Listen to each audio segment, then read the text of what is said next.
What happens when you order a piece of Slatwall just like this one and it gets damaged when it's in shipping? You're about to find out.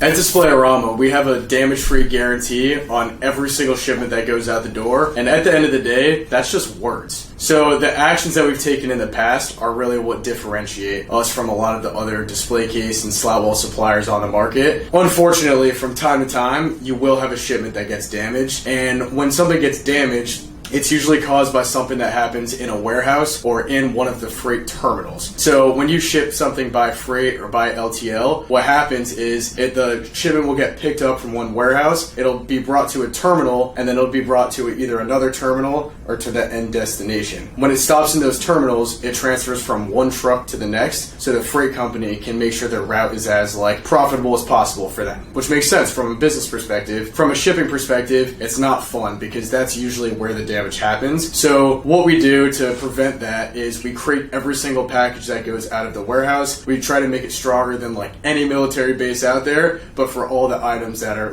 inside that one crate. Let's say something does get shipped out and it stops in a terminal and somehow the freight company manages to bang it up and make it super damaged. Then what we end up doing is we'll end up sending you replacement displays or replacement Slatwall panels so that you're able to finish up the project you're working on. And in the meantime, we go to war with the freight company. And what that means for us is that we have to file a claim, we have to wait months, and at some point we may or may not get our money back from it. The process for you is when the shipment does show up at the destination or at your house or at your business, if it's damaged, you just have to sign off on the paperwork and record that it's damaged. Make sure you take pictures of everything, and if you can keep the damaged items, sometimes someone will have to come out and inspect it to verify that those were the items that actually got damaged. So we always appreciate if you can do that as well. However, we do try our best to prevent it from happening, but sometimes it's out of our control, and that's the honest truth.